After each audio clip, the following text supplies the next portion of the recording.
so they can hear you and the people on the streaming can as well. Yeah. And then I'm gonna mute this one. Thank you. You're welcome.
Things there. It takes you straight to the Word document. And that also, I would just like to point out, while I did try to do my best to include everything important on this final exam, it is nearly impossible to cover everything that you guys go over in Calculus 1 in 2 hours. So please, while this is a great reference guide, please make sure you're studying other things than just this exam review, because there's a lot, right? Okay. So, and also, I'm going to try to finish approximately 15 minutes early for any questions or concerns that you guys have, okay? And if someone comes in, apparently the mic isn't streaming to the video, so someone might come in and fix it for a second, but we'll just go with the flow. All right, everybody ready? All right, cool. So, first question, Find the limit without using L'Hopital's rule. So, do you guys remember when we have these limits without using L'Hopital's rule, the first thing that we should always do with a limit is plug in our value to see if we get anything. Now this is just infinity, so when you plug it in, you do see that you get infinity over infinity. But your first step should always be to plug in, because sometimes that just might give you an answer. So, next step, I would see if you're able to factor something out. Here, there's nothing you're able to factor out. So the next step would be to either divide by the highest term, well, the highest degree in the denominator, or multiply by the conjugate. Here, do we have a conjugate to multiply by? No, right? You guys, participation's key. Please feel free, if I ask you questions, participate. Yeah.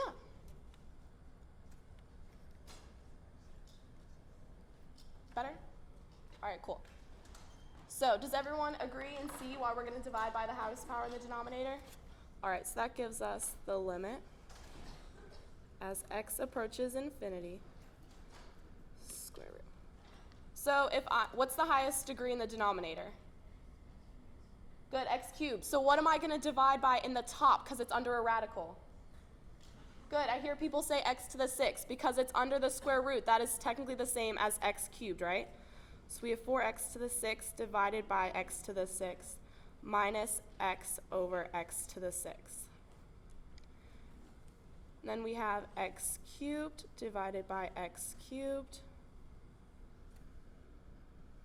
Is that a plus or a minus? That is plus 8, sorry guys. Plus 8 over x cubed. Everybody good?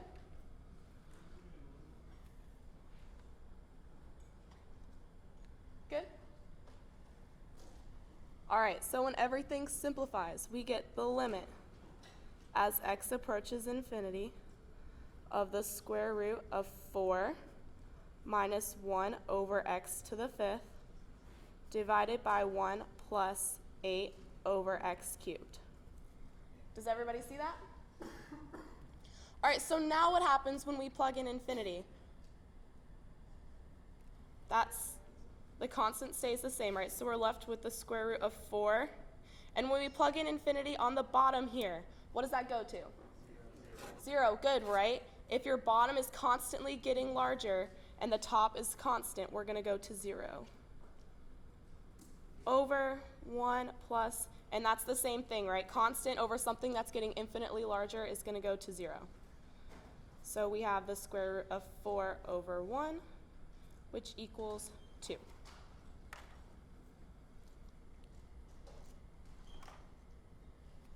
Does everybody see that? Is everybody good? All right, not too bad, right? Moving on. All right, everybody's favorite thing, find the derivative using the limit definition of the derivative. So the key to this is knowing what that equation is, right?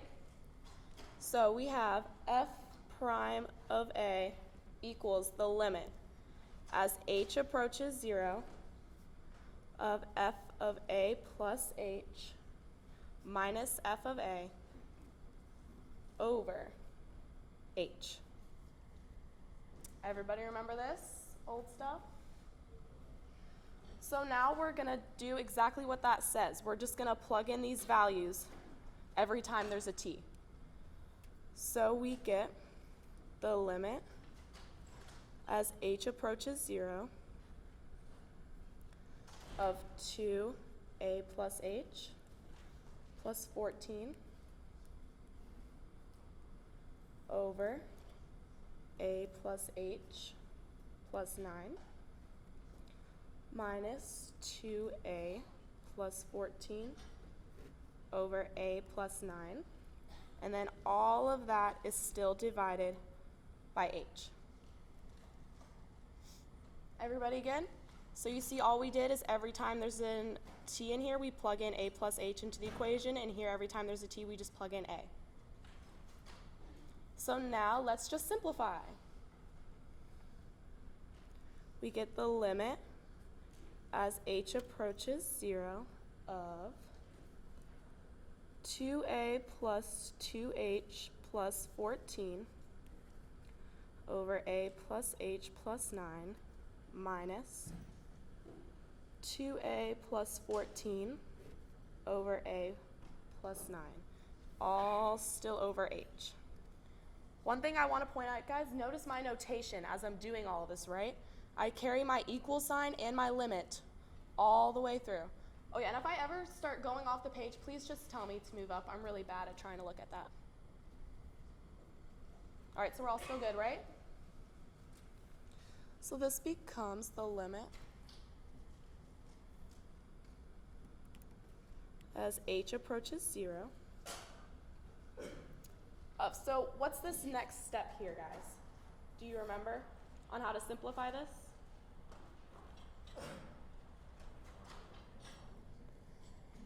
I hear some mumbling. We have to get this to have the common denominator, right? So over here, we need to multiply this by a plus 9, and this needs to be multiplied by this a plus h plus 9, right? So that way we're able to combine them. So we get 2a plus 2h plus 14 all times a plus 9 minus 2a plus 14 times a plus h plus 9. So now we're all over a plus h plus 9 times a plus 9. And now we can just bring this h under that same division line. Does everybody see that? We're all good? All right, so let's just keep simplifying.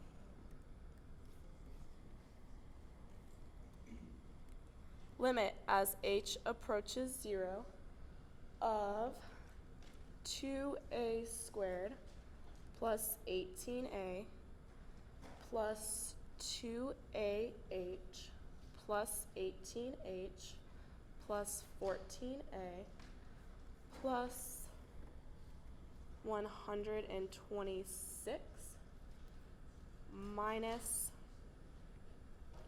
I'm running out of room, so this minus, it's all on the same line. I'm sorry, what? Oh, 14a, sorry guys, 14a. Good? All right, then minus 2a squared plus 2ah plus 18a plus 14a plus 14h, and then plus 126. And that is all still divided by a plus h plus 9 times a plus 9 times h. So I know this is a lot of steps, but is everyone still following me, right? All we're doing is simplifying. Everybody good? Okay, so now when we're simplifying, this is all here, and then we're subtracting all of this. So we can see some terms cancel, right? We have terms cancel here. We have 18a, 18a. We have 2ah, 2ah. We have 14a, 14a, and then 126 and 126. So does everyone see on the top, all we're left with is 18h minus 14h. So we have the limit as h approaches 0 of 4h all over a plus h plus 9. Oh yeah, sorry.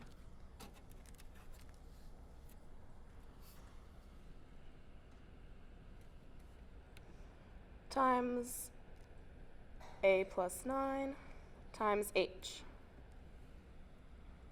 And does everyone see now here that we've simplified it? We can factor out this h term, so that way we'll no longer have 0 in the denominator. Does everybody see that? So we get the limit as h approaches 0 of 4 over a plus h plus 9 over 9 plus a. Now we're almost done. When we plug in 0 into h, that h just goes away, right? So our final answer is the limit as h approaches 0 of 4 over a plus 9 squared. Right? Because we have a plus 9 times a plus 9. Any questions on that? Yes.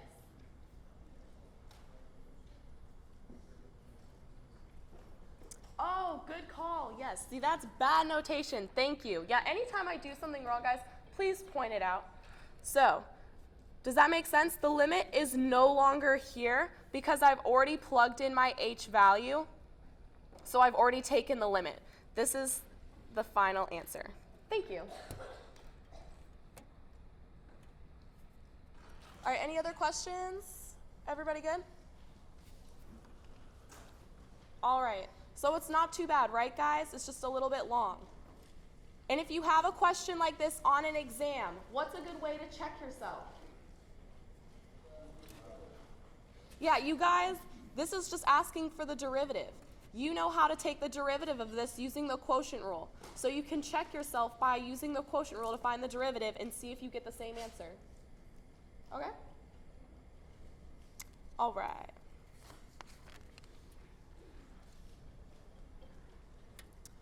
All right, find the limit as x approaches infinity.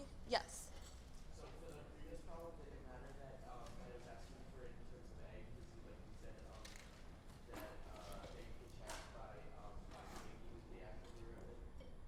Oh yeah, if you checked by taking the actual derivative, your answer is just going to be in t, but it should be the same answer. Does that make sense? It's just going to be a versus t's. Okay. Good? All right. All right, so for this question, when we plug in infinity to x, what does e to the infinity look like? This is where knowing the graphs of things is really beneficial. So if we draw the graph of e to the x, it looks like this, right? So as we go towards infinity, what do we approach? Infinity, good. So just the limit as x approaches infinity of e to the x equals infinity. So now we're going to plug that into the inverse tangent. So we have the limit as x approaches infinity of the inverse tangent of infinity. So once again, this is something where it helps if you know what the graph looks like, right, guys? The graph of inverse tangent looks like this.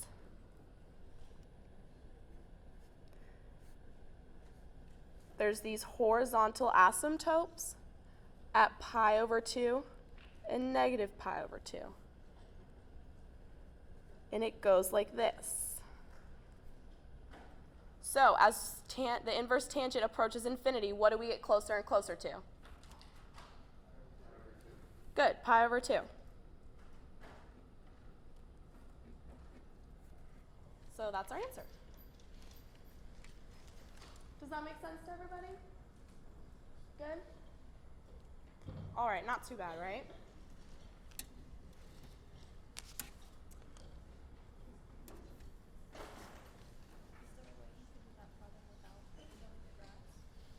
Is there a way to do that problem without knowing the graphs? Honestly, probably not, unless you it's just something you kind of have to know, right? Does that make sense? Yeah. All right. All right, so we're all good? So next question, find the formula of the inverse of the function. So there's two different ways that you guys can do this. You can either replace x and y values first and then solve for your new y, or here you can just go from this and solve for x and then change your x and y values. I personally like changing the x and y values first, so then I just solve for y like any other type of normal equation. So that's what I'm going to show you guys.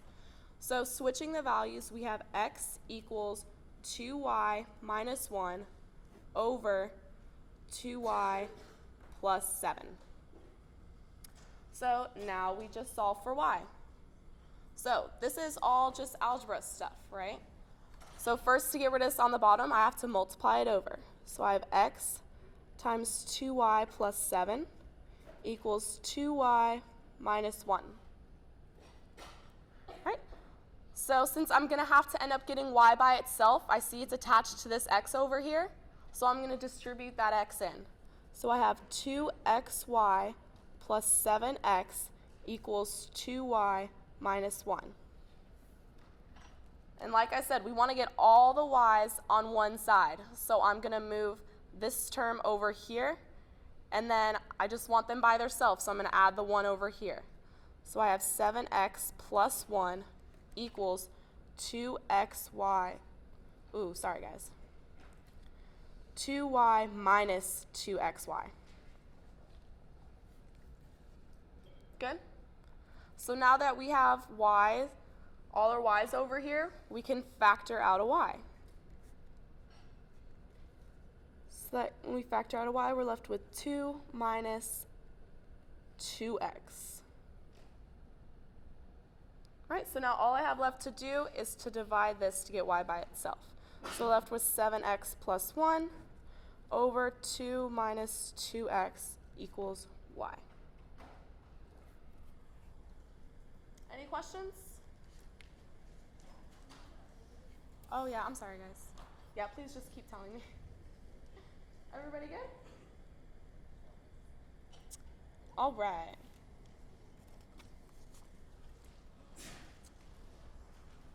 Next question. Evaluate the limit without using L'Hopital's rule.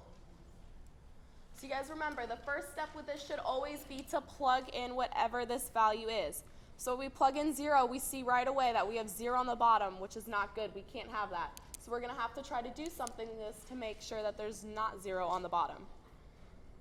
So here, remember one of the ways I told you was to multiply by the conjugate? Does everyone see how that's the best way? Because we have this minus 3 over here. So that's what we're going to do. We have this equals the limit as h approaches 0 of the square root of 9 plus h minus 3 over h times the square root of 9 plus h plus 3 over the square root of 9 plus h plus 3. So see, since I'm multiplying by top and bottom, I'm not really changing this limit at all.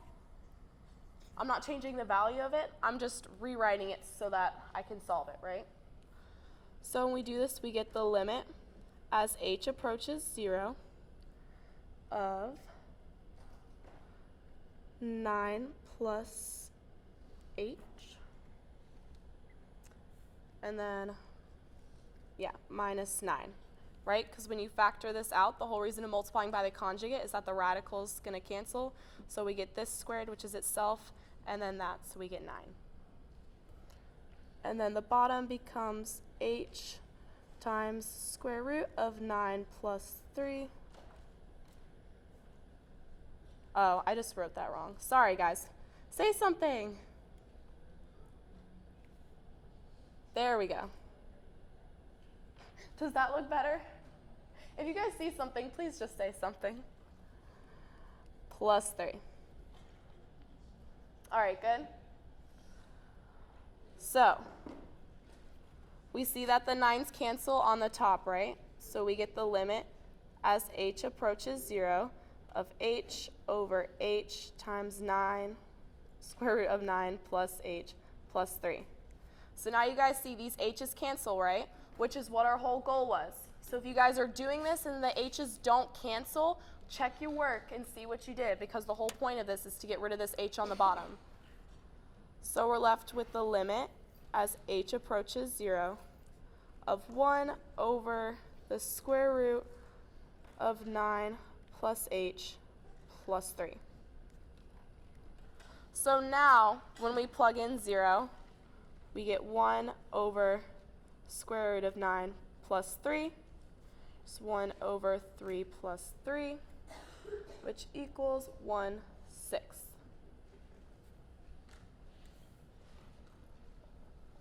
Everybody good? I'm going to continue to point out my notation to you guys. equals limit, equals limit, equals limit, equals limit. And then as soon as you take the limit, that limit sign goes away, but you still have equal signs all throughout. Don't miss little points on your free response just because you don't take the time to write all these little steps. And also, just a little study tip, when you guys are doing your free responses, write out as many steps as you can. If you try to skip steps and you make a little mistake somewhere, there's less opportunity to get partial credit because now you're just all wrong. Versus if you show all your steps, he might be able to point out that little mistake and you'll still get partial credit for everything else you did right. Does that make sense? So if you have the time, please just take your time, work through these problems, show all your work. All right, everybody good on this question? All right. All right, determine the infinite limit. So we have the limit as x approaches -4 from the left. Ooh, sorry guys, I was trying to make it closer, but that just kind of not helped. Oh geez, sorry. Okay. All right, so do you guys remember how to determine an infinite limit like this? What do I do? Okay, good, right? I want to test points very, very, very close to -4. And when I say very close, I do not mean 5 or -5 or -3 or -6. I mean like -4.01, like very, very close, okay? So if we have this limit as x approaches -4 from the left of x plus 5 over x plus 4, when looking at the infinite limits, we're just going to look at the signs of what you get when you plug in values from -4 approaching from the left. So if I plug in values close to -4 approaching from the left, even though no matter how close we are, does everyone see how we're still going to be positive on the top? Because we're very close, we're still left with positive values on the top. Does that make sense? And then on the bottom, when we plug in values very, very close to -4 coming from the left, so that means -4.1, -4.001, right? We're going to end up with negative on the bottom when we add 4. So, because we have positive over negative, our answer is -infinity.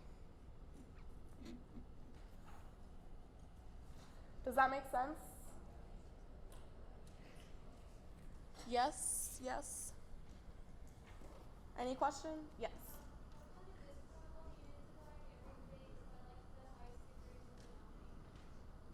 Because this is testing to see the infinite limit. We're looking to see what happens at -4. So see how when you plug in -4 here, that's a vertical asymptote because that gives us 0 in the denominator. Do you remember when you graph things and we look at vertical asymptotes? We take the limit very, very close to it, approaching it from the left and the right, because we want to see if we're positive or negative infinity. Does that make sense? Okay. Any other questions?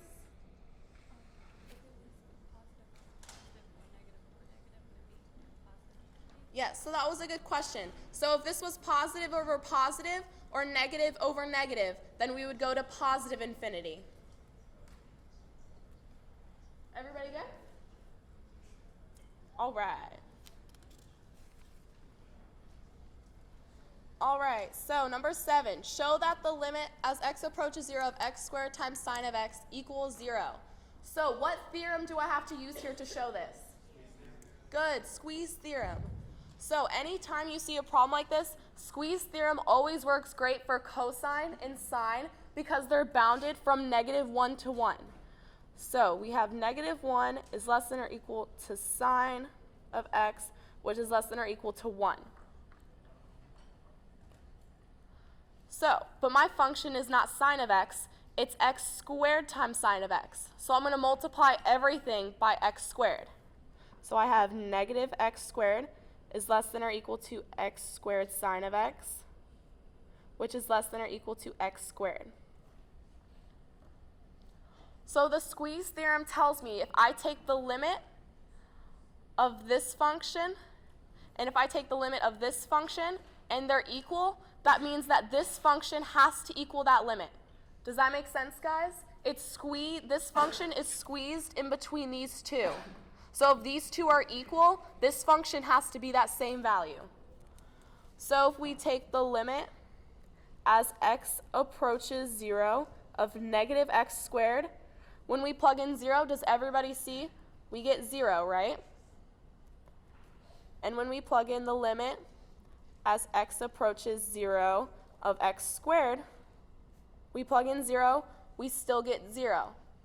So because these limits are the same, the limit as x approaches 0 of x squared of sine of x equals 0, because squeeze theorem.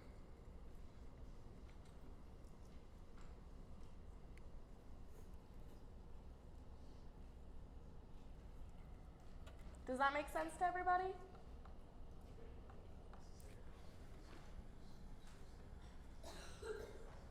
I wouldn't, off the top of my head, I don't want to say that there's any necessary requirements. It's just a big thing to use squeeze theorem. I don't know if this is considered a requirement or not, but it has to be bounded between two things. So that's the only way you're able to use this, right? So that's why sine and cosine are commonly used, because they're both bounded between -1 to 1. Does that make sense? Yes.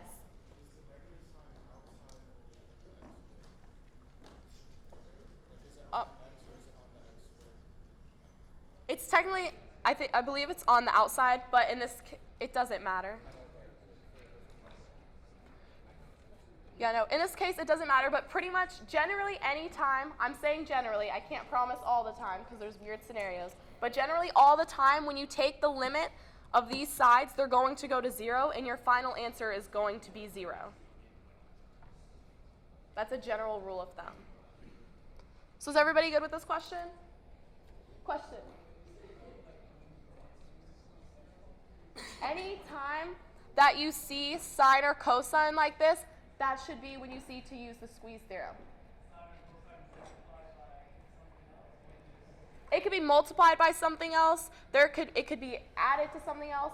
If you guys look, your exam 1, if you look back on it, there was a squeeze theorem free response question. So look back to see how that one was worded, and if you got points off for it, try to work through it this way now and see if you can do it, okay?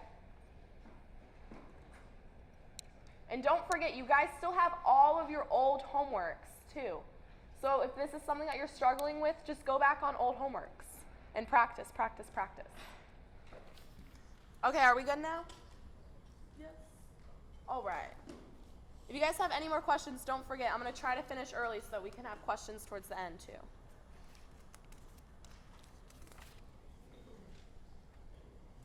All right. Use logarithmic differentiation to find the derivative of y equals cosine 3x to the x. So, even if the function doesn't tell you to use logarithmic differentiation, anytime you see a function of x raised to another function of x, you should know to use logarithmic differentiation. Anytime you see that, that is your big, flashing light to tell you to use that, okay? So if you guys remember, logarithmic differentiation means the first step is we're just going to do ln to both sides. So we have the ln of y equals the ln of cosine of 3x to the x. And the whole reason we do the ln to both sides is because of ln properties. I'm now allowed to move this x down to the front. So we have the ln of y equals x ln of cosine of 3x. Does that make sense now why anytime you see a function of x raised to another power of x, you're going to use this? Because the whole reason we're doing this ln is so that we're able to move that exponent to the front. Because now you guys see this is something that you're easily able to take the derivative of, right? So over here, derivative ln of y. The derivative of ln is just 1 over that, right? So we get 1 over y. But the key is here, we're using logarithmic differentiation. So we're differentiating with respect to x. So we have to think chain rule. This was the derivative of the outside function, but the derivative of the inside function y, we have times dy dx. And in case you guys forget about that on the exam, you're solving for dy dx in this problem, right? This is y prime. That is what you're solving for. So if you don't have that, that should be a big red flag that you missed something, okay? So now when we do the derivative on this side, I hope you guys all notice we have a function times another function. So we have to use product rule. Anytime you use logarithmic differentiation, you're going to have to use product rule because this exponent becomes multiplied out front. So if you're not using product rule, that's another thing, big red flag. You're doing something wrong, okay? All of these steps are pretty much all the same for these types of problems.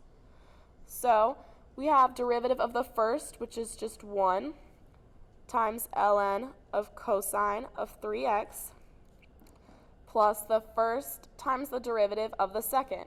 So the derivative of ln is 1 over that. But don't forget chain rule. That was our outside function. Now our next inside function is cosine. What's the derivative of cosine? Good, so we have times negative sine of 3x. Ooh. That's negative sine of 3x. Ooh. Yeah, good. And then I heard someone say times 3 because our next inside function is 3x, and the derivative of that is 3. Everybody good? So if we want to clean this up a little bit, we can, just really fast. This equals the ln of cosine of 3x plus negative 3x sine of 3x over cosine of 3x. All I did was just ignore that 1 and just combine these terms into 1 so it looks a little bit nicer. So next thing, we still have this 1 over y here. I'm solving for dy dx, so to get rid of this, I have to multiply this entire side by y. So I have dy dx equals y times ln of cosine of 3x minus 3x sine of 3x over cosine of 3x. Am I done? No, good. Everyone wants to stop here, but this y, we know what y is from the question. It tells us y is cosine 3x raised to the x.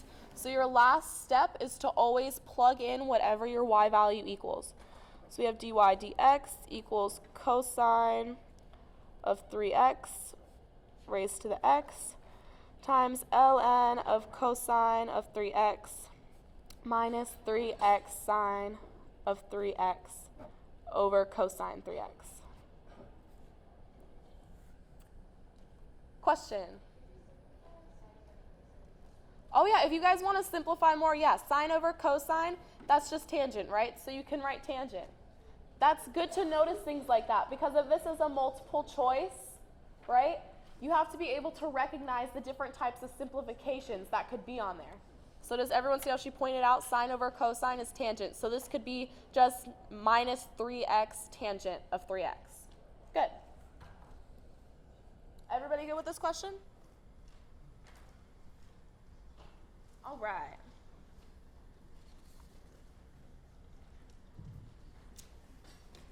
All right, find the derivative of cotangent squared of sine theta. So this is just going back to chain rule, right? See, there's lots of different elements here. So if I'm finding the derivative, what's the most outside function I have here? Good, cotangent squared. So first I have to deal with this squared. So I'm going to treat it like a power rule. I'm going to bring that 2 out front, and then I leave the rest. Cotangent, when we subtract 1, it just becomes 1, so now it's just cotangent. And then we have sine of theta. So now I have to multiply by the next function. I have cotangent. What's the derivative of cotangent? Good. Times negative cosecant squared, and then of sine of theta. And now next inside function, what's the derivative of sine? Good. Cosine of theta. And then if we want to look further, the derivative of theta in this case is just 1. Good. So you guys, you can clean that up however you want to, but that's basically your answer right there. Any questions? That one was pretty easy, right? You just have to memorize those derivative formulas, and you guys can't forget about chain rule. We're all good? All right. All right, find an equation of the tangent line to the curve at the given point. Y equals x squared minus x cubed is our curve, and then our point is 1, 5. So what's my first step in this? Good, take the derivative. Y, what is that going to give me? Good, that's going to give me my slope. So y primed equals 12x, because power rule, remember? Bring that, multiply it out front, and then subtract by 1. So then x cubed, bring the 3 down front, and then subtract the exponent by 1, we get 2. So now what do I do with that? Good, plug in 1. This gives me my line of my slope, and it's asking for x at 1. So I'm just going to plug in 1 to my equation. So f prime of 1 is 12 times 1 minus 3 times 1 squared. So I get 12 minus 3. So I get 9 as my slope. Does everybody see that? So now I have a slope and I have a point. So the equation I'm going to use is point-slope form. So point-slope form is y minus y1 equals m times x minus x1. Everybody good? So I have y minus my y value, which is 5, equals m. This is my slope, so I have 9 times x minus my x value, which they give me is 1. So if this is a free response, I would tell you guys just leave that. Leave it like that. Don't simplify it. In simplifying it, you risk making a mistake somewhere, right? But if it's a multiple choice, then you guys might have to work through depending on which form the multiple choice gives us. So if we do simplify it, we get y minus 5 equals 9x minus 9. So y equals 9x minus 4.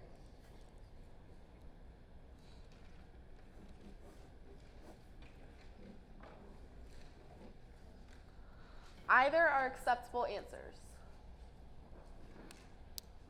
Any questions on this one? Is everybody good? All right.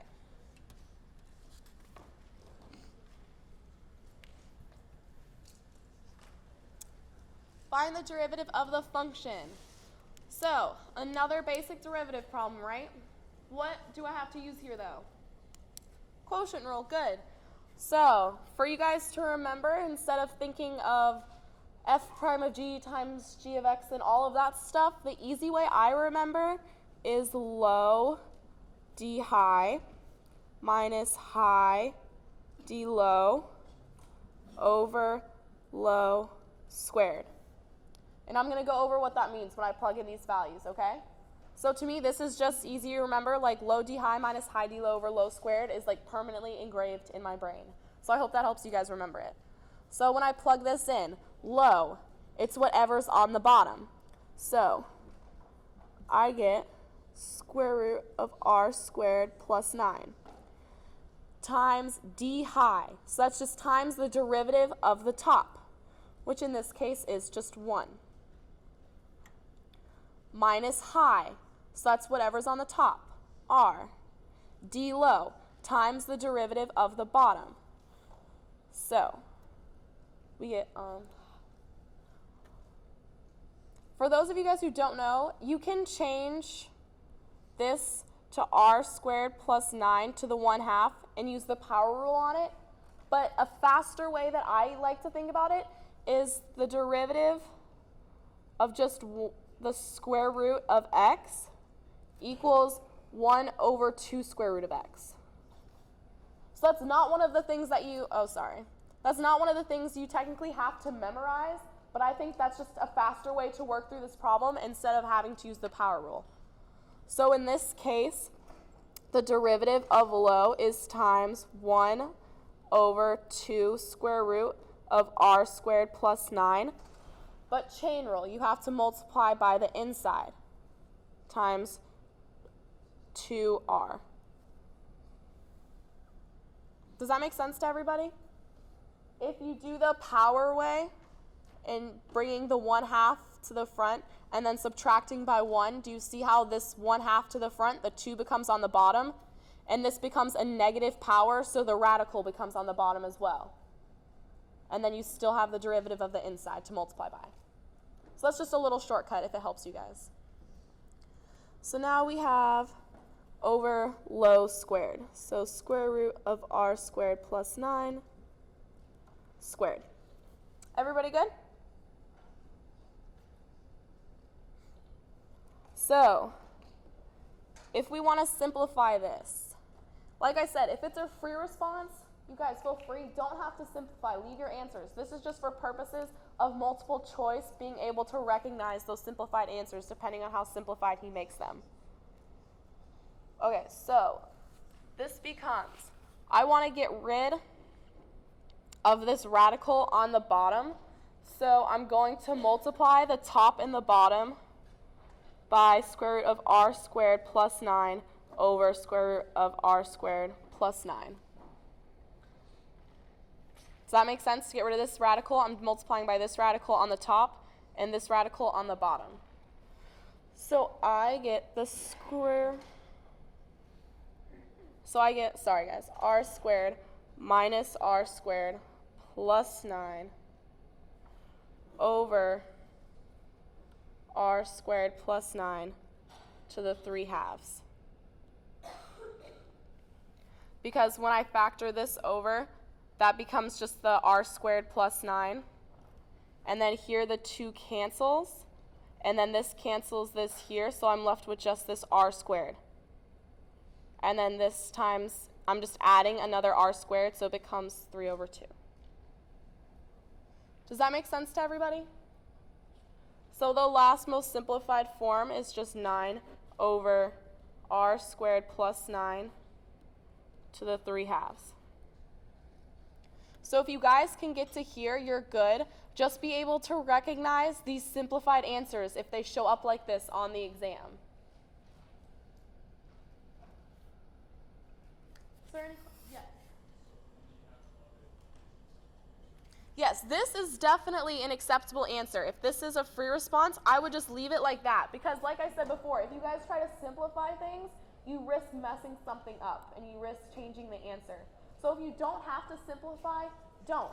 He might leave the multiple choice in this type of form. You guys just have to be able to recognize. It's like I would look back at your old exams and see how simplified the multiple choice answers are, so you are able to know how far you have to simplify, okay? So everybody good on this one? All right. All right, a cylindrical tank with a radius of 5 meters is being filled with water at a rate of 2 meters cubed per minute. How fast is the height of the water increasing? All right, everybody's favorite types of problems. So the first step for these guys, if this shows up on your free response, please do not let words scare you. Okay, I know these problems are they're harder than what you're used to and they're a little bit scary looking, but just take it piece by piece. So first, what I would do is draw a picture so you're able to visualize what's happening. So the first thing says a cylindrical tank. So I'm going to draw a cylindrical tank.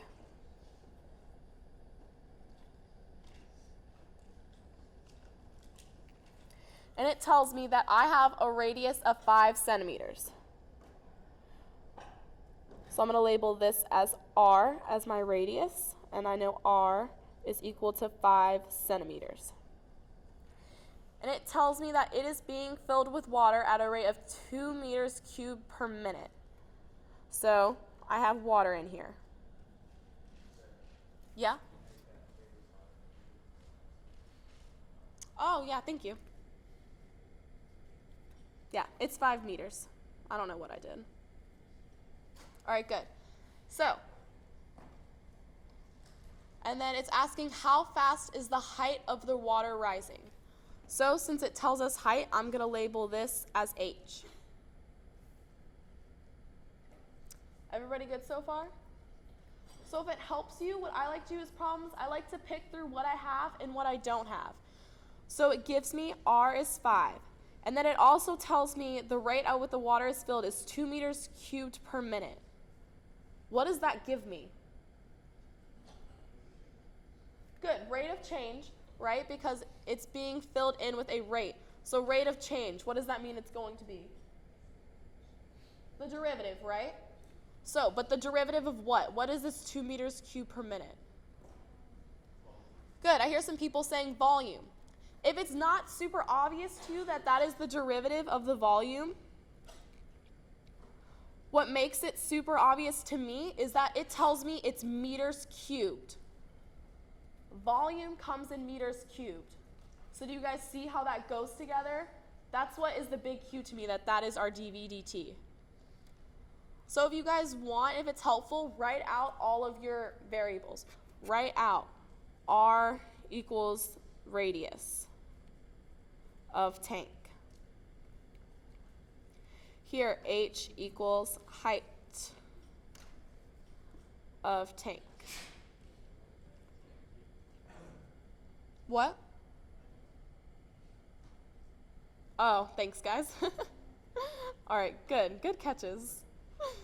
So, and then we're going to let V represent the volume of the tank.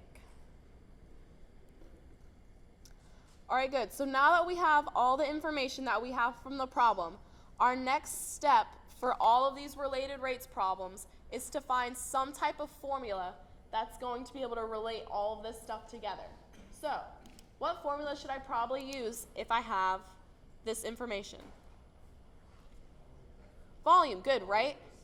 Good. It gives me volume, so the equation I should use is volume of a cylinder.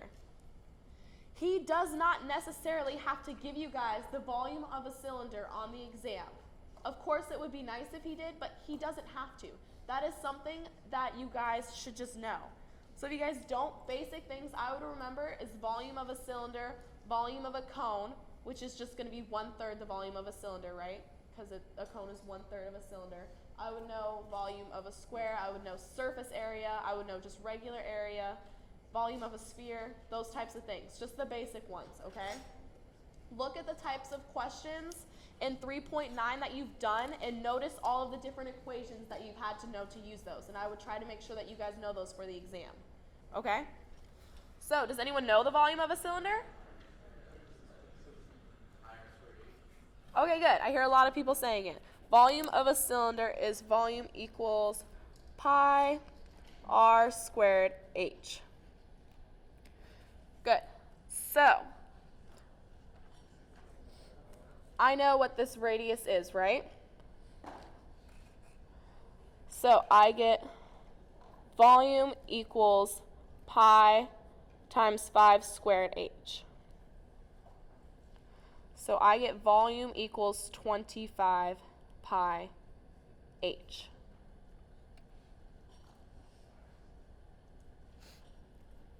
Is everybody good with what I did there? So now what should my next step be?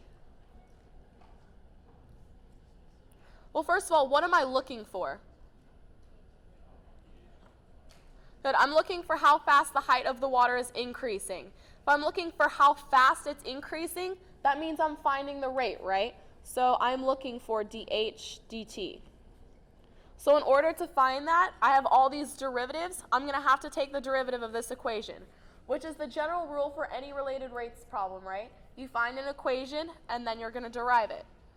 So I get dv dt equals 25 pi dH dt. Does everybody see that? These are just constants, right? Don't get pi confused. Pi is just a constant. And so the derivative of h just goes to dh dt. So the only variable I have left is this one, which they give me. So now I can just plug in and solve. I get 2 equals 25 pi dh dt.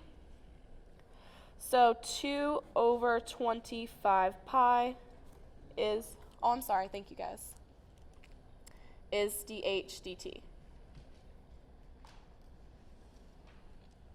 Am I done? Is that my final answer? Yes. Ooh, I heard someone say it. Units. Do not forget your units. You can get marked off if you do not write your units. So what is my units in this case? Good. Meters per minute. And that's just given in the problem. We're talking about meters and minutes.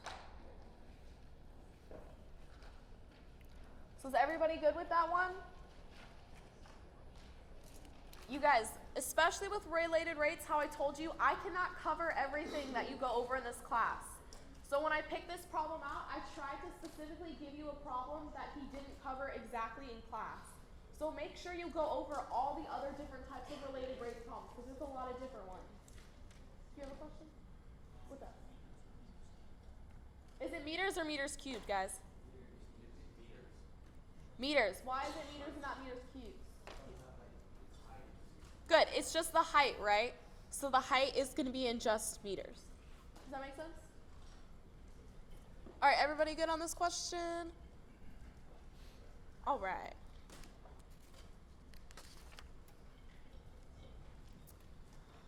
All right, find y double prime by implicit differentiation. So, first step is I have to find the first derivative, right? We get y primed equals. So this is all just power rule, right? So if I bring the 3 down in front and multiply, I get 6x, and then subtract by 1 squared. Plus, bring the 3 down front, I get 15y squared. But don't forget, this is implicit differentiation, which means we're taking the derivative with respect to x. So the power rule was the outside function, but if I look at the inside function of y, its derivative is dy dx. Don't forget about this part. And then that equals 0 because the derivative of a constant is 0. Oh yeah, you guys, this is what my 0 looks like. Please don't get that confused. I try not to write it like that, but it's just kind of habit. And if they were asking for like x prime, you would just take like for the 6x squared, put dx or dy. Instead of y prime, they're asking for x prime by implicit differentiation. I think so if it was asking to look for x in terms of y, then yes, this would be times dx over dy, and then that would be just 1. Does that help clarify what you're trying to ask? Yeah. Okay. So is everybody good here? So, ooh, no one noticed my notation. That shouldn't be there, right? This is just taking the derivative. This is the y prime that we're solving for. Does that make more sense? Sorry, I didn't realize that I did that. Okay, so now we have to solve for dy dx. So we need to get it by itself. So we get 15y squared dy dx equals negative 6x squared. So now we can just divide by 15y squared. So we get dy dx equals negative 6x squared over 15y squared. So that's just the first derivative. Is everybody good with the first derivative? All right, so moving on to the second derivative. Normally, we don't like to simplify, right? But in this case, do you see how this 6 over 15, that simplifies? Since we're taking the second derivative, I would suggest simplifying this first so your answer it's easier to work through, right? So this becomes negative 2x squared over 5y squared. Everybody good?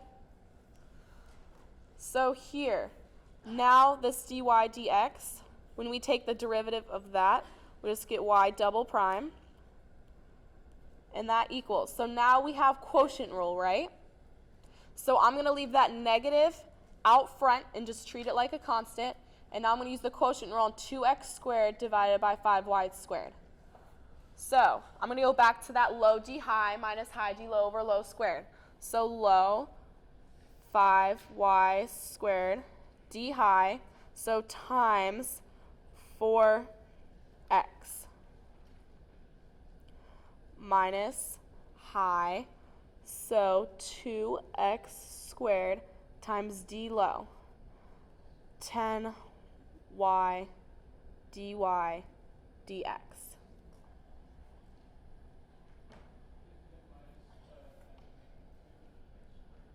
Yeah, so this is where I said just treat this negative as a constant. So I just put it out front of the entire thing. So that way you don't let the negative trip you up when you're taking the derivative. Does that make sense? So just don't look at this negative on the top, because if I put this negative at the top or the bottom, it's the same thing, right? So instead of getting confused with it, I just leave it out front. So if it helps you guys, just picture it out front here. Okay? And then that's all over low squared. Everybody good?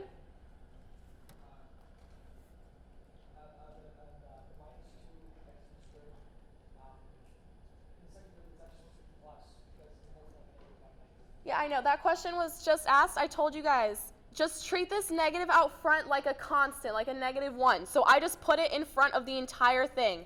And then just look at taking the derivative of just 2x squared over 5y squared. So that way you don't get your negatives confused. Okay? All right, so now if we want, we can just clean it up a little bit. So we can multiply this 4 and 5 together. So we have 20x times y squared minus 20x squared times y times that dy dx over 25y to the 4th. Ooh, sorry guys. Everybody good? So am I done? That's a good catch. When I ask if I'm done, I'm probably not done. Okay, so I have dy dx left in the top here. Do I know what dy dx is? Yes, I already solved it. It's right here. So your last step should be to just plug in this dy dx. So I have negative 20xy squared minus 20x squared times y times negative 2x squared over 5y squared over I'm sorry, what? Oh yeah, I'm sorry guys. Please keep yelling at me to do that.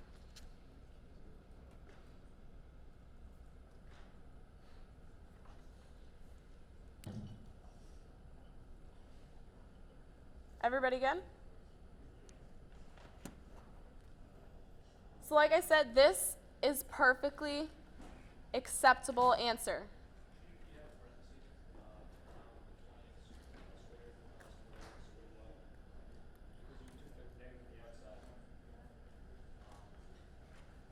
You can, if it helps you clarify, put parentheses around all of this. Is that what you're asking? Oh.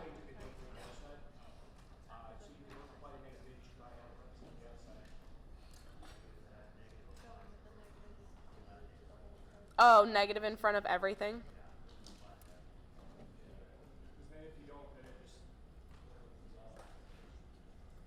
Okay, yeah, thank you. Does that help clarify for you guys? Negatives to everything. And if you guys want to practice your simplification, when you simplify all of this, because technically, even though this is perfectly acceptable, this as a fraction in the numerator doesn't look that friendly, right? So we should multiply by 5y squared to top and bottom. So your most simplified answer, if you guys just want to practice simplifying later, you get negative 8x over 25y to the fifth. So that's just if you guys want to practice working out later. Everybody get that with this question?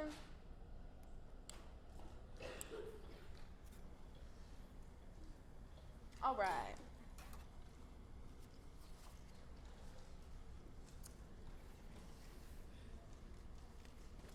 All right.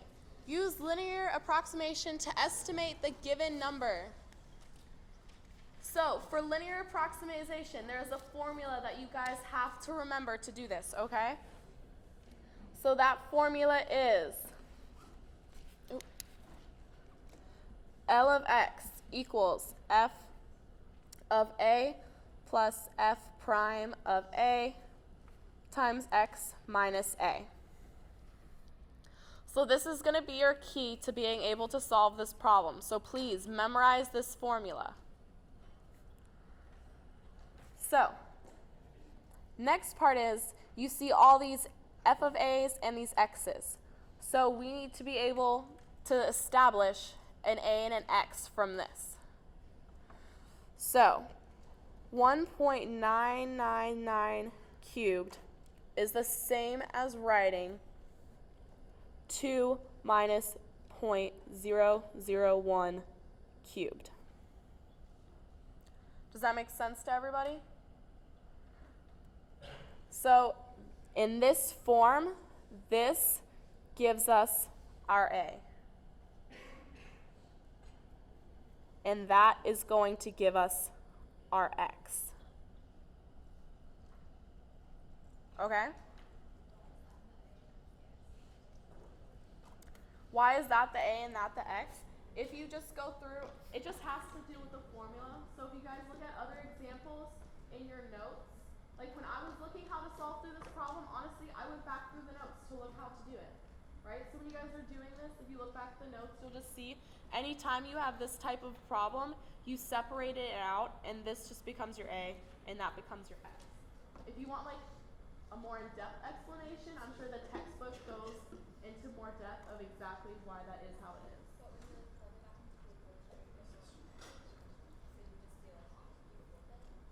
I'll show you when we go through it. And if you have questions afterwards, you can ask me about it, okay? Let's see how it looks first. So we have our A and we have our X now, but we still need f of A and we need f prime of A. So when looking at this, we can say, because we're using linear approximation, so this function, we're going to say our function that we're looking at is x cubed. Does that make sense? We're just looking at this as a function of x cubed.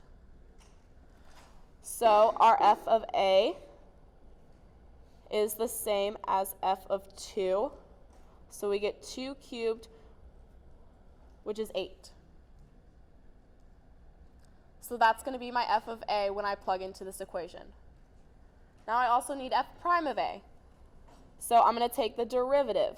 So I get f prime of x equals 3x squared. So f prime of A is the same as f prime of 2.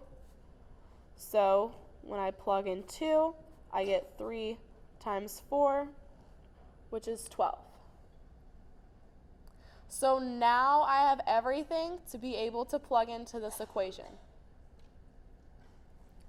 So this means that my function f of x is approximately our f of A, 8, plus f prime of A, there we go, which we found is 12, times our x,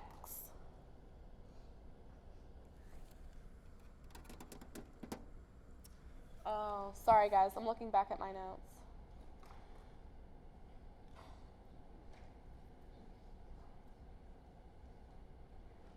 Okay, so this is, sorry guys, I explained this a little weird.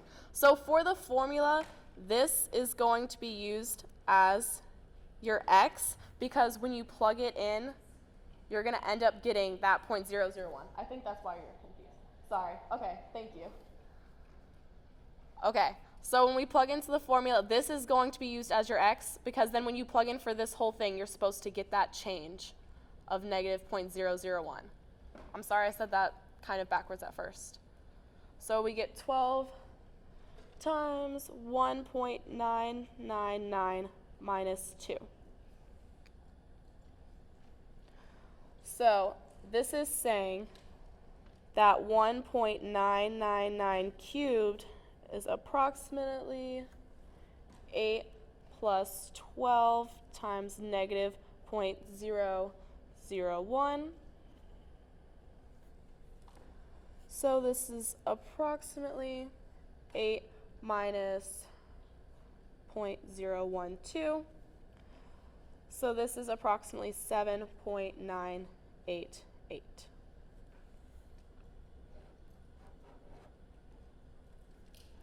Oh.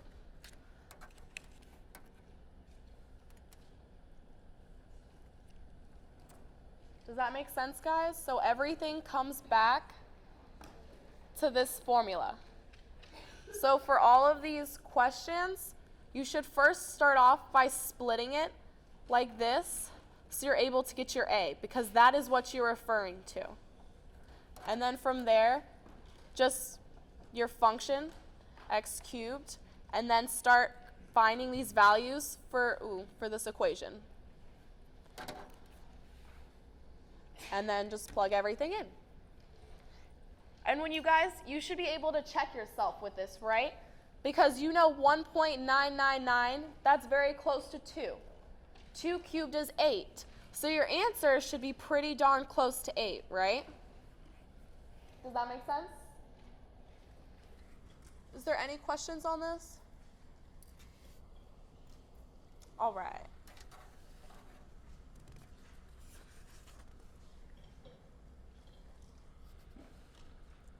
All right, a street light is mounted at the top of a 5-foot tall pole.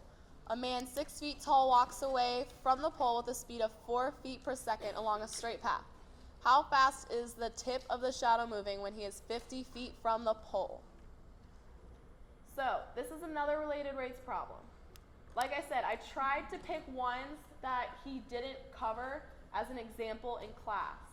So please don't forget about all the other different types of related rates problems to go over. I'll warn you guys, this one is kind of different from the ones we've done in the past, okay? Which is also kind of why I wanted to show it. So always start by drawing your picture. We have a street light that is mounted at the top of a 5-foot tall pole. So I'm going to start off by drawing a 5-foot tall pole. Or 15, yeah. I wrote 15, I just kept saying 5. Thank you. And a man 6 feet tall walks away from the pole with a speed of 4 feet per second. So he walks away with a speed of 4 feet per second, and he is 6 feet tall. And now it asks, how fast is the tip of his shadow moving when he is 50 feet from the pole? So his tip of his shadow is going to be somewhere out there, right? So when you guys see, when you finish drawing this picture, we get a nice triangle. Does that make sense? So that's why it's very, very important for you guys to draw pictures when you're doing these problems, because without drawing this picture, I would have never realized that I was using a triangle. Okay? So, and then the last piece of information is when he is 50 feet from the pole. So that means if we call this x, he's 50 feet away. Okay? Everybody good? So if I'm looking at this picture, I notice that I can use the rule of similar triangles. Okay? So similar triangles tells me that the length of this 15 feet over this 6 feet is going to be the same as the length of the entire bottom over that little piece, this little piece. Okay? So I think it'll make more sense when I write it out. So from that I realized I need to label this little piece. So I already used x, so I'm just going to call this little piece y. And you guys can use whatever variables you want when you're doing this. So the word problem tells me that he walks away from the pole with a speed of 4 feet per second. So like I said, I like to write out everything that I have. So that means dx dt equals 4. Right? And we are looking for how fast is the tip of a shadow moving. So, how fast is the tip of his shadow moving? So, if it's how fast it's moving, that means it's going to be a rate of change, right? So it's going to be the derivative. And his tip of his shadow is going to be x plus y. So this is what we're looking for. Does that make sense? We're looking for this whole thing. Okay? So now, for formulas that I'm going to use, this is where I use the similar triangles ratio. So I get 15 over 6 is equal to x plus y over y. Does everyone see that? So you take the bigger side over the smaller side equals the bigger side over the smaller side. Does that make sense? Hopefully, okay. So now that we have this, we can use this to solve for y. So we get 15y equals 6x plus 6y. So now if I'm solving for y, I'm just going to move that 6y over. So I get 9y equals 6x. So y equals 6 over 9x, which equals 2/3 x.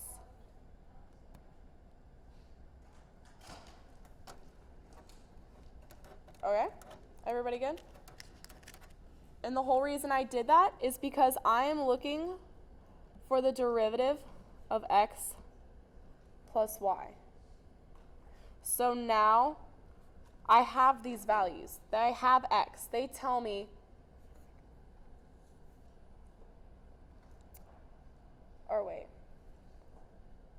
sorry guys, I'm looking back at my notes. Okay, so now we have dt of x plus 2/3 x.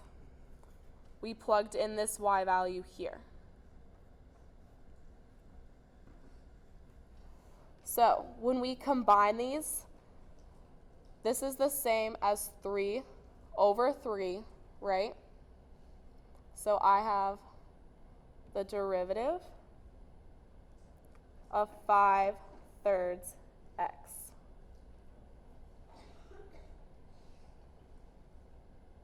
Is everyone following what I'm doing?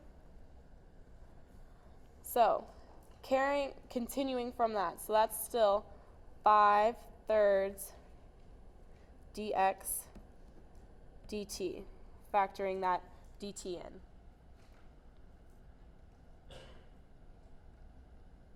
So now we know what this dx dt is. We know it's 4. So when we plug that in, we get 5/3 times 4, which equals 20 over 3.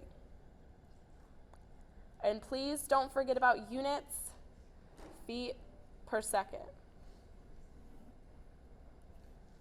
So I know this was a little bit of a harder one, which is why I wanted to show it to you guys.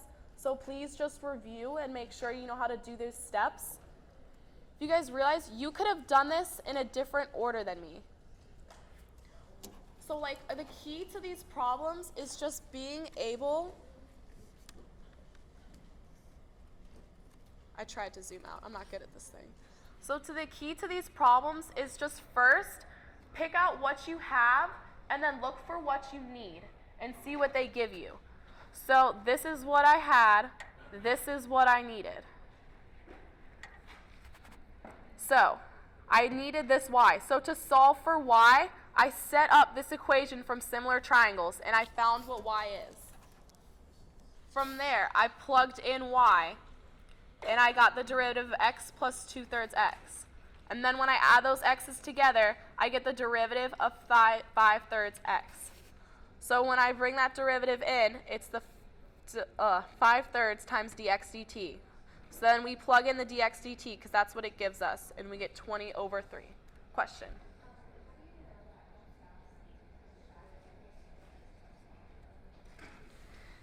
That's just something, that's why also I showed this problem, because honestly, that wasn't clear to me either at first. So if you guys didn't hear, she asked how does we know that how fast the shadow is moving is x plus y. Like I said, I wasn't sure at first I can't talk today. I wasn't sure at first either. You just kind of have to make sense of the problem. So this is the tip of his shadow, and it just makes sense that this is how fast the shadow is moving, because it's relative to where this light is coming from, right? Does that kind of help make sense? So at least now, if you guys are still unsure, you have a problem like this. So if you have another problem like this with different numbers, you should be able to know how to solve it, right?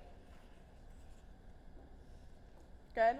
And please don't forget, there are so many other types of related rates problems. Please go and review those, okay? Yeah. How far down?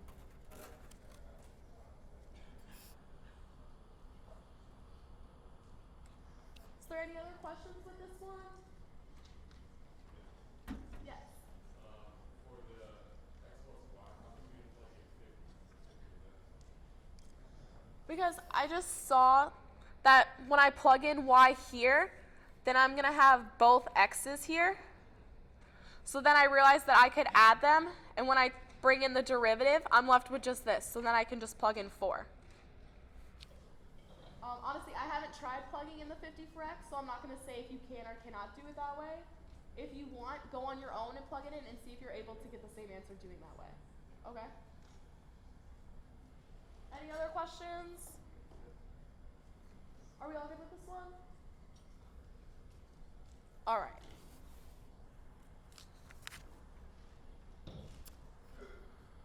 All right, find the antiderivative of the function that satisfies the condition of f of 0 equals 8.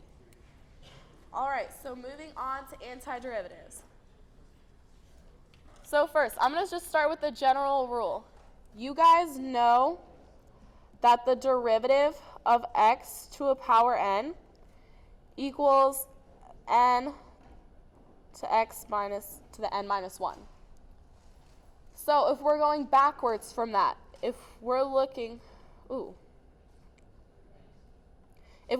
the antiderivative of that, we're going to do everything the opposite. Now we're going to add 1 to the exponent, and we're going to divide by that new exponent. So that becomes your new power rule for antiderivatives. So we have f of x equals 5x to the 4th minus 2x to the 5th. So I'm just going to apply this rule that I just used. So the antiderivative, big F of x, equals, just leave the constant alone, add 1, and then we're going to divide by that new exponent. So same over here. Add 1, so this becomes x to the 6th, and divide by that new exponent.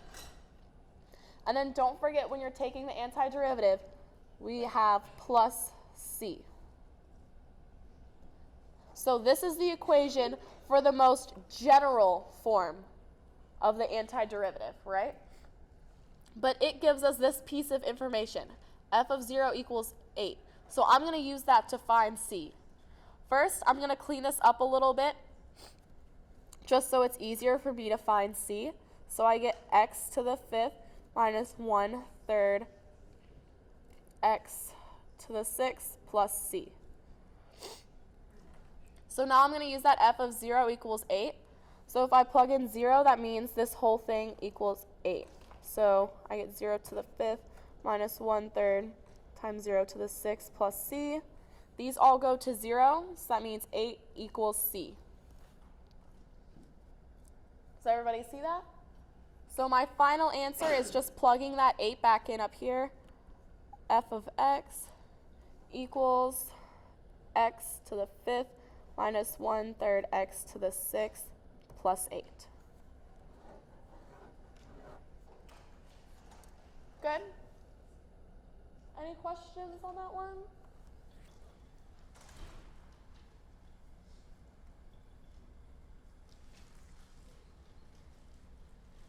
So I still see people writing, so I'm going to give them a second.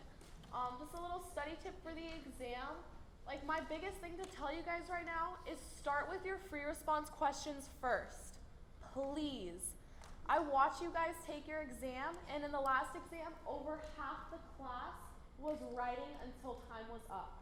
So if you guys are rushing for time, think about it. If you spend almost all of your time on multiple choice, and you only have 10 or 20 minutes left for a free response, you won't be able to get a lot done, and that makes you lose a lot of points. Versus if you start with the free response first and you're able to work through all of that, and you only have 10 to 20 minutes left of multiple choice, at least worst comes to worst, you can just fill in answers, right? So you guys see what I'm saying? Please take the time to do the free response questions first. I think it will greatly help you. All right, let's move on. Oh, sorry. All right, find the absolute maximum and absolute minimum values of f. So, to find max and min values, what do I have to do first? Good, take the derivative. So notice, I have a function times another function, so I have to use product rule. So f prime of t equals, sorry, I'm making sure I don't mess up, equals the derivative of the first goes to just 1 times the second plus the first times the derivative of the second. So you guys know I just like to use that rule, so it's going to be times 1 over 2 square root of 64 minus t squared, and then times the derivative of that inside function. So times negative 2t. Everybody good? So if I want to clean that up a little bit, I have the square root of 64 minus t squared. I have this minus over here, so I get minus the 2 on the top cancels with the 2 on the bottom. So on the top, I just have t times t, so I have t squared over square root of 64 minus t squared. All right, so now I want to get these guys together. So to get them to have the same denominator, I'm going to have to multiply top and bottom by square root of 64 over t squared, right? Does everybody see what I'm saying?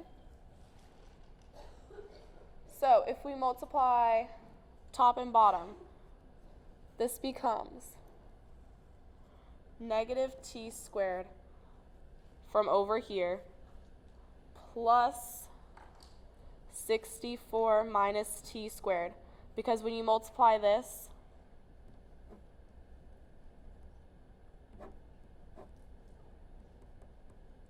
it just becomes itself, right? The radical times the radical becomes itself, so that becomes that. And then on the bottom, sorry guys, I wrote this awkwardly. This is times this one. We still have 64 minus t squared. Sorry, I feel like I wrote that a little bit awkwardly, but so does everyone see what I'm doing? To be able to combine these, they have to have the same denominator, so I just multiply this by top and bottom of this, so I'm able to combine them. So when you combine them, you get the negative t squared plus 64 minus t squared. Good? Question? Doesn't the radical on the bottom go away? Yeah, sorry, I know. That's why I said I wrote it weird. We're just trying to get this one to have the same denominator as this, so I'm only multiplying this one by top and bottom, so I'm able to combine the two. Does that make sense? That's why I circled this and drew this over here, because we're only multiplying this by top and bottom. So that way I'm able to combine it with this one. So in the last step that you wrote, why is there still a radical at the bottom? Because this is our common denominator.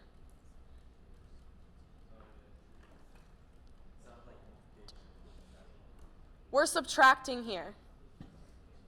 Will it help if I write out more steps for you guys? Yeah? Okay.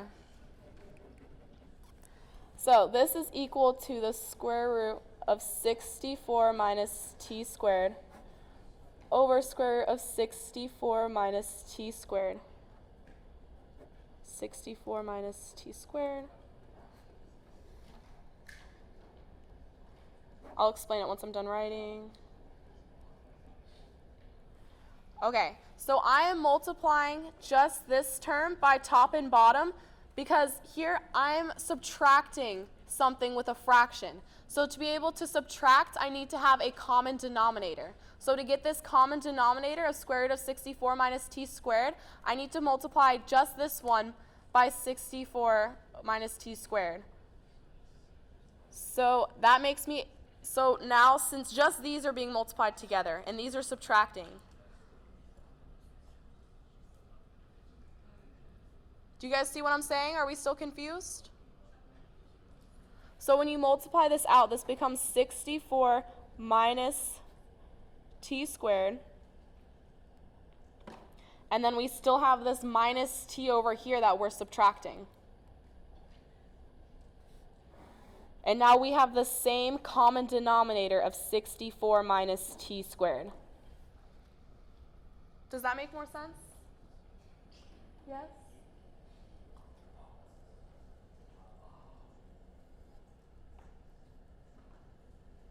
We'll go over that. Okay, so is everybody good with just here right now? Was that better clarified now? Good? Okay. So, after we take the derivative, for looking at max and mins, what are we going to do?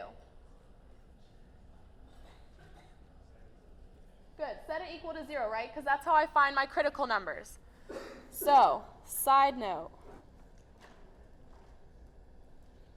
Critical numbers is when the derivative equals 0 and where the derivative does not exist.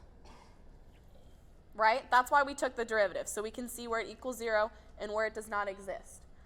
So if we see where it equals 0, we're going to look at just the numerator. And where it does not exist, that means we're going to look at where the denominator equals 0. Right? So we're going to set the numerator equal to 0. So 0 equals 64 minus 2t squared when I combine those, right? And I'm going to set the denominator also equal to 0. So 0 equals the square root of 64 minus t squared. Don't forget, guys, that's my 0. I'm sorry. I try to watch and not write it like that, but it just happens. Everybody good? So now we just solve. So we get 2t squared equals 64. T squared equals 32. So t equals plus or minus square root of 32. Don't forget, we always have to check to see if that is in our range. We're looking from -1 to 8. So if you're not sure exactly what the square root of 32 is, I think of it in terms of other square roots. I know that that 6 squared is 36 and 5 squared is 25. So that's in between those, right? So I know I'm somewhere in between 5 and 6. So is -5 or 6 in our range? No. Does that make sense? So we're not going to take negative square root of 32. Is positive square root of 32 in our range? Yes, because no matter, we're not exactly sure in the value, but both 5 and 6 are in this range, so we're good. So we're going to only look at positive square root of 32.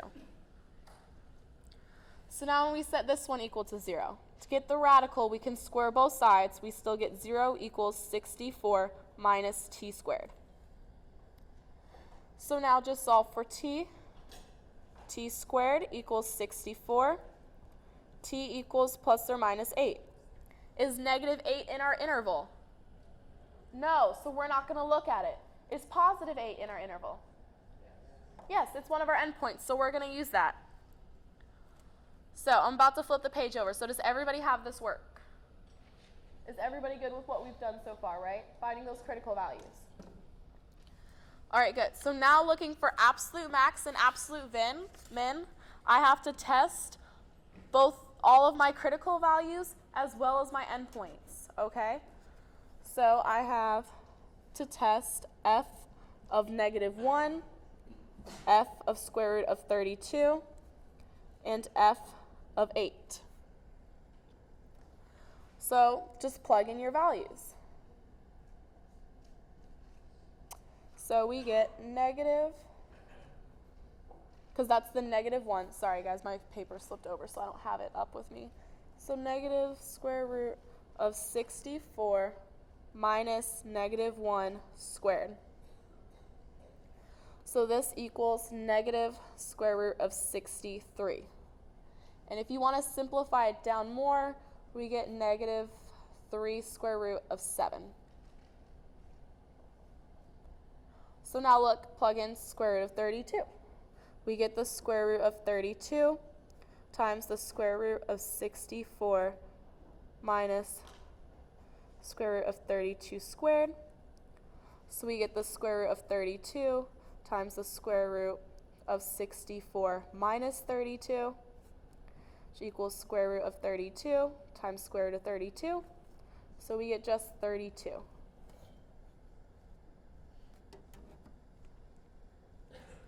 So last, plug in 8. We get 8 times the square root of 64 minus 8 squared, which just gives us 8 times 0, so we get 0. So looking at this, what is my absolute minimum value? Good. So absolute min equals negative 3 square root of 7. What's my absolute max? Good, 32. And remember, guys, the key to know that you have to plug in, whenever it asks for the value of something, that means you have to plug it back into the original function, okay? Anytime it asks for the value, you're looking at the value at that function, so we have to plug it back into the original function. So since it asks for absolute min and max value, we had to plug them back in. Once you plug them all in, you just pick your highest and lowest value. Any questions on that? We all good? All right.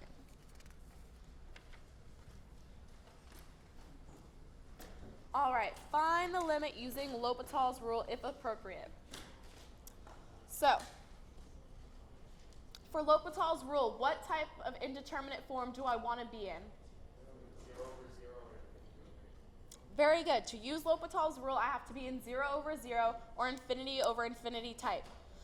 So when I plug in this infinity, if I'm not in either of those two types, I want to manipulate this equation so I'm able to get into that type.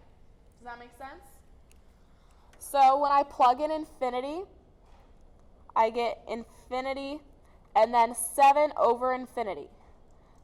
Remember, it's a constant over something that's getting larger and larger and larger, so that's 0. So just a notation rule, this is not equal to this. Notice I didn't put any equal signs. We're just saying that's our thought. That's our indeterminate form. Okay? Because this is not 1. That's just our indeterminate form. So remember that I told you guys, anytime you see a function raised to the power of another function, you should probably do that ln trick, right? So when handling this limit, I'm going to do a little bit of side work first. I'm going to say that y equals x to the 7 over x. So that way, when I take the ln of both sides, I'm able to move this exponent down in front. So I'd have the ln of y equals 7 over x times the ln of x. Does everybody understand why I did that? Remember, the whole purpose of this is to get the exponent in the front. So now when I take the limit, this is something that I can work with, okay? So we're going to use this in our limit now. So we have the limit as x approaches infinity of 7 over x ln of x. So now when I plug in infinity here, remember, constant over infinity, that's going to go to 0. And when I plug in infinity for ln, this is something, again, where knowing the graph helps you. So the graph of ln of x looks like this. It goes through 1. So as we approach infinity, does everyone see how it's going to go to infinity?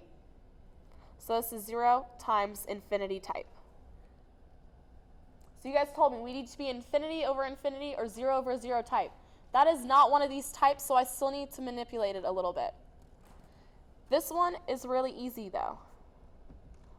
All we're going to do is change this to where it's 7 ln of x over x. So do you see how these two equations are exactly the same? I'm just rewriting it in a different way.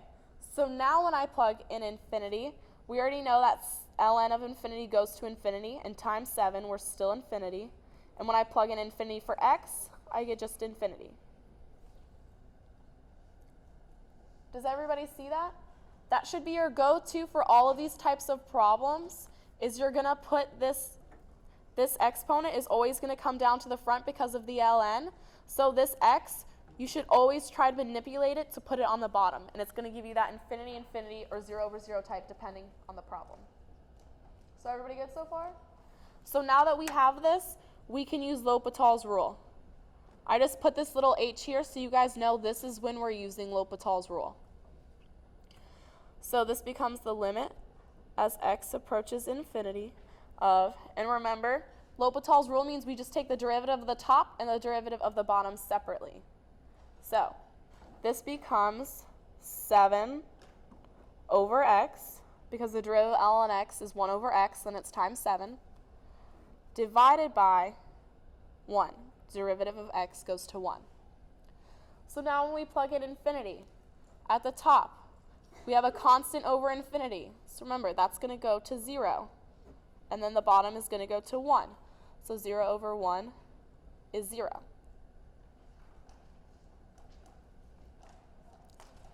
All right, don't think that we're done, right? This was solving the limit of our ln of y, right?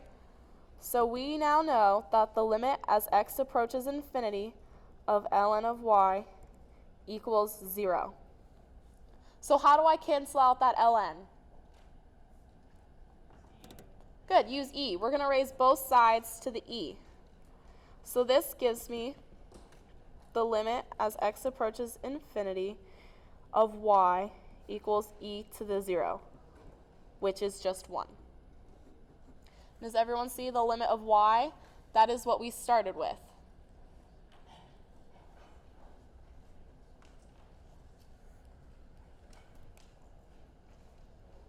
So does anyone have any questions on that?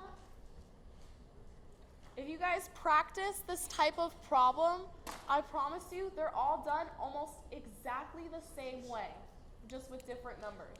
So please go home and practice this again and see if you can do it. Was there a hand in the back?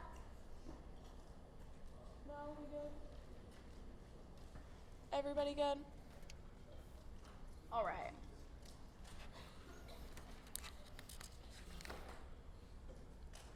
All right, find the limit using L'Hopital's rule if appropriate. So another L'Hopital's rule 1. So remember, the first step is always, always, always plug in what you're approaching. So when I plug in infinity to x, I get just infinity. And now when I plug in infinity into this x, remember, this is just a constant over infinity. Anytime you have that, it's going to go to 0. So what is the sign of 0? Ooh, I did not hear many callouts for that. Please know your trig values, right? The sine of 0 is 0. So this is just times 0. Does everybody see that? Is that 8 pi or negative pi? It's 8 pi. Sorry. I can try to zoom this in more. Yeah, it's 8 pi. Everybody good? So, remember, this is not the form that we want to be in. I want to manipulate this in a way that I can get infinity over infinity or 0 over 0. So the easiest way to do this is always just move this x into the bottom. So this equation is equal to the limit as x approaches infinity of sine of 8 pi over x over 1 over x. Does everyone see how these two equations are exactly the same? Because dividing by 1 over x, if I multiply by the reciprocal, I multiply by just x. So these are exactly the same. I'm just changing it so I can get into a different indeterminate form. Okay? So now when I plug in infinity, we already know, remember, constant over infinity goes to 0, and the sine of 0 is 0. So the top is 0. Plug in infinity on the bottom. A constant over infinity goes to 0. So we have 0 over 0 type. So this is good. This is exactly what we wanted. So now I'm able to use L'Hopital's rule.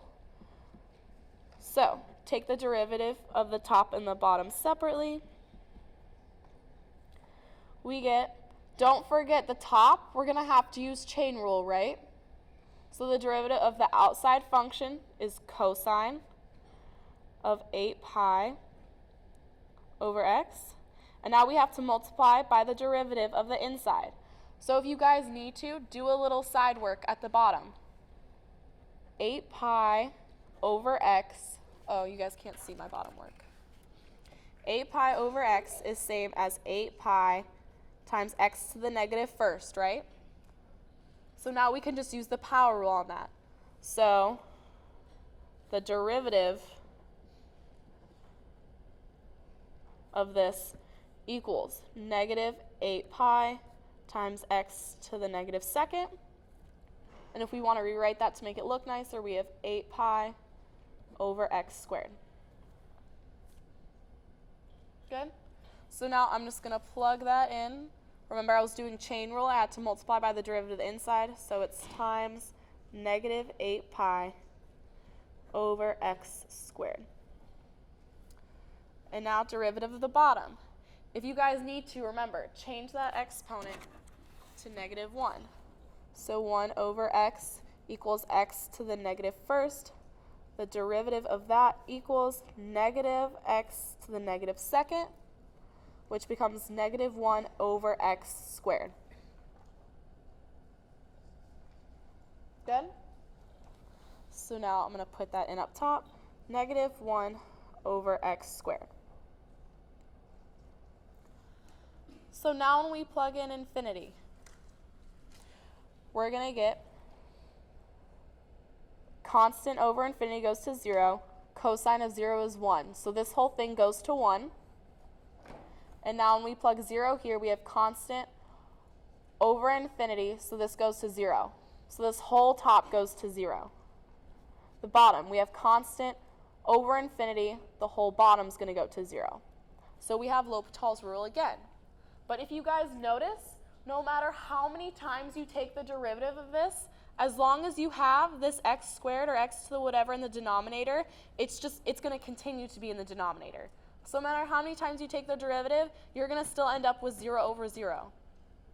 So if you're taking your exam and you don't catch this little trick I'm going to show you, and you keep doing L'Hopital's rule over and over again, that should be your hint to check, hey, maybe I'm doing something wrong. So you guys, like I said, this 1 over x squared, that's our problem, right? That's is what's going to keep going to 0. So then I see I have a negative 1 over x squared here. And ignoring this 8 over pi constant, there's a negative 1 over x squared here, right? So I'm just going to cancel them out from the denominator and the numerator.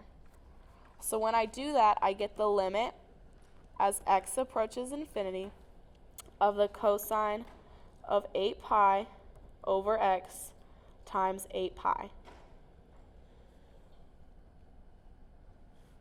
Does everybody see that? So now when I plug in infinity, constant over infinity is 0.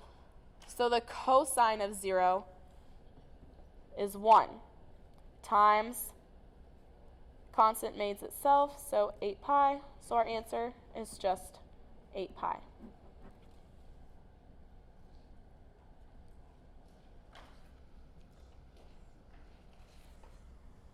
Does that make sense? Is there any questions? Yes. Yes, exactly. It's not negative because this negative up here and this negative on the bottom is part of that cancel. So we're left with just positive. Any other questions? Feeling good about L'Hopital's rule? All right.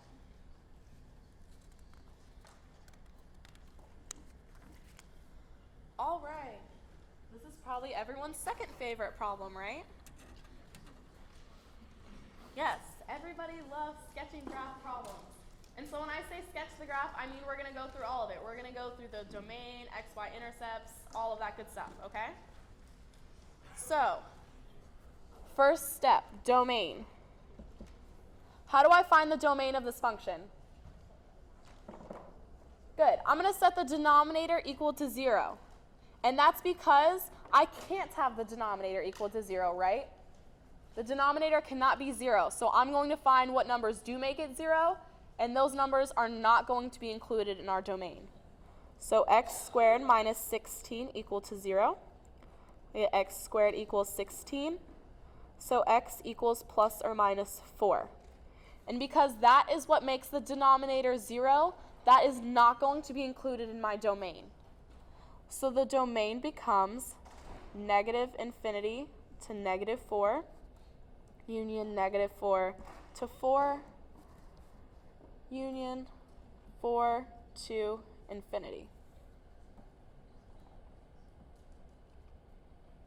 Everybody good with that? All right, next we have x and y intercepts. So how do I find my x-intercept? Nobody knows? Okay, good. For x-intercept, we're going to make y equal to 0. So 0 equals 1 over x squared minus 16. So to get rid of this x squared on the bottom, I'm going to have to multiply the bottom over, right? So when I do that, everything becomes 0, and I'm left with 0 equals 1. Does that give me an x-intercept? No. Does everyone see that? So here, there is no x-intercept. Good? So how do I find a y-intercept? Good. Put x as 0 now. So we have y equals 1 over 0 squared minus 16. So I'm left with 1 over 16 as my y-intercept. Oh, thank you guys. Yes, it is negative. Everybody good with that? All right. So next, we have symmetry.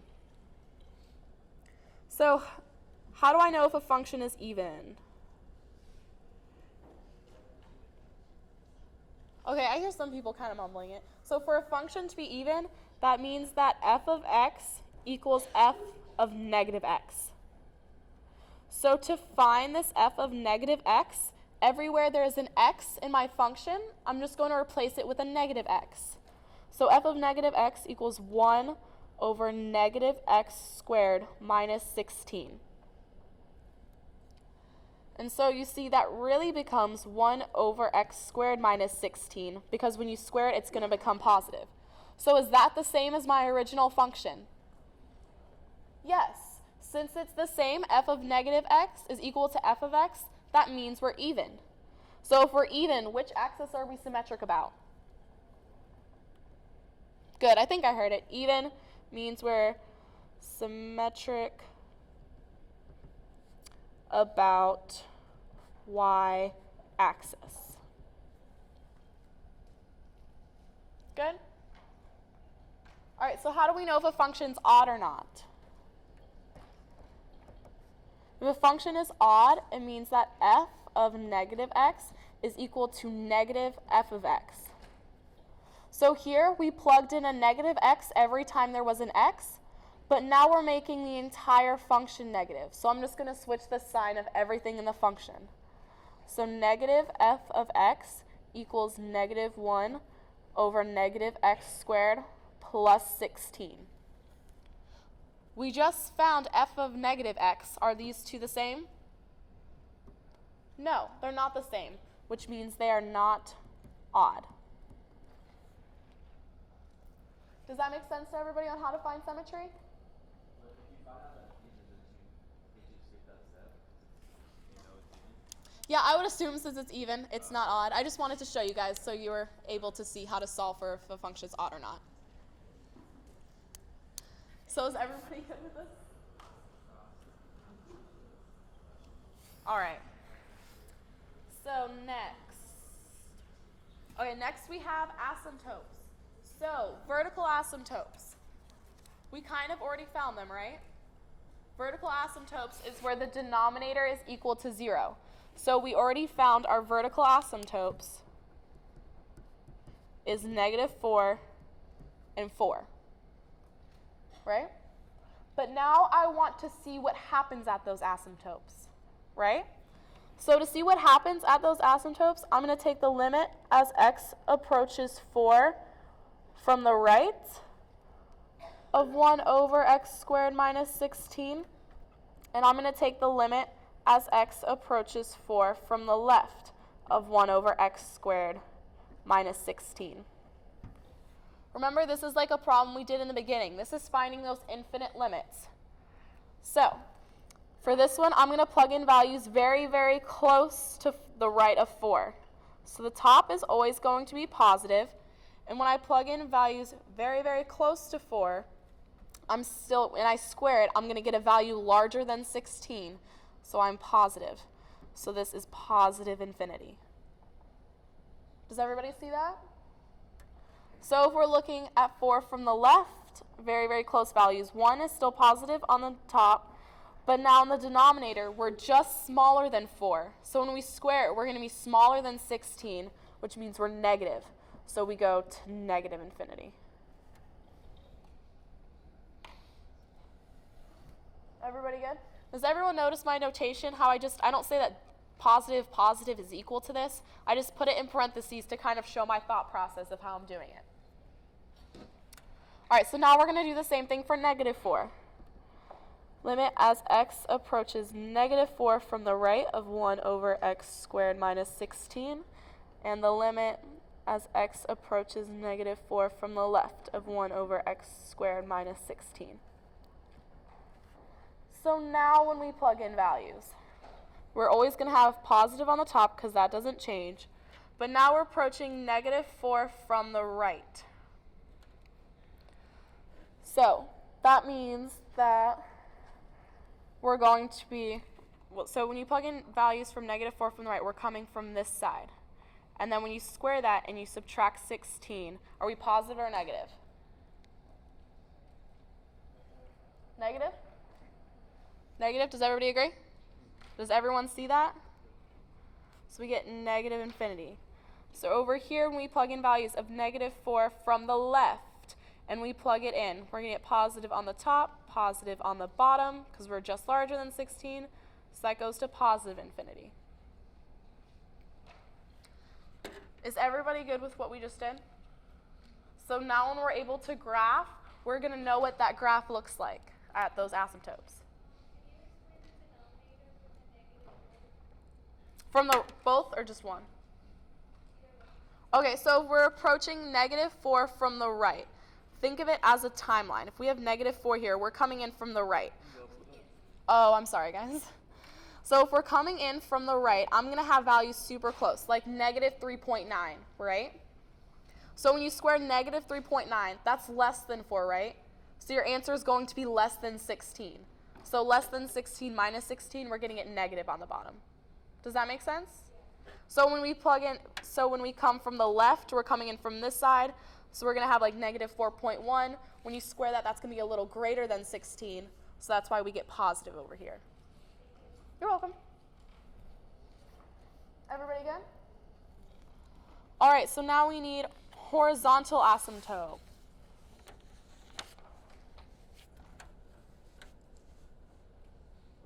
There we go. Okay. So how do I find a horizontal asymptote? Do we know? Okay, good. Yeah, I'm hearing a lot of good ideas, right? Good. Good. So we're going to take the limit as x approaches infinity of our function, which is x squared minus 16. So anytime you have a limit as x approaches infinity, that's when you use your little shortcut rule of looking at the degrees of the exponents. So here, my degree is higher in the denominator than it is in the numerator. So what does my limit equal? 0. Good. If my exponent degrees were the same, so if this was an x squared on top as well, exactly, that would just be 1. When your exponent degrees are the same, you just divide by their coefficients. What if I am higher on the top than the bottom? Good. If my degree is higher on the top than the bottom, that means I'm going to have a slant asymptote, and that's when you guys have to use long division to find it, right? All right, so we're all good. We have that is our horizontal asymptote, y equals 0. All right, what's next in the list? All right, increasing, decreasing. So I'm going to go ahead and give you guys the first and the second derivative, because hopefully you guys know how to do that, and he gave you the first and second derivative on the exam. If you need practice with it, though, go ahead and try to solve the first derivative yourself. So the first derivative of this function is negative 2x over x squared minus 16 squared. So how do I know if a function's increasing or decreasing?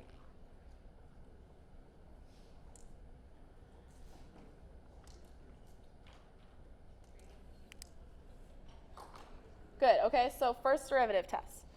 So, well, we have the first derivative. So now we have to we're looking for those critical numbers, right? So like I said before, critical numbers is when the top and the bottom's equal to 0.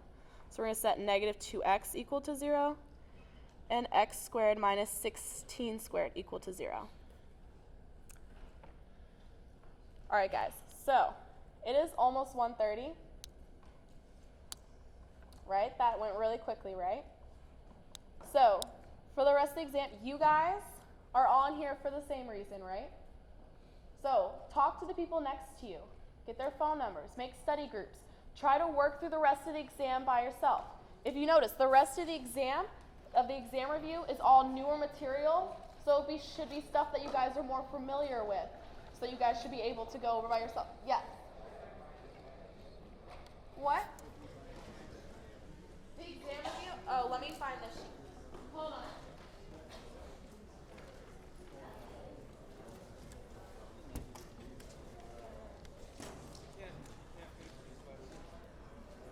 Yeah, so to find the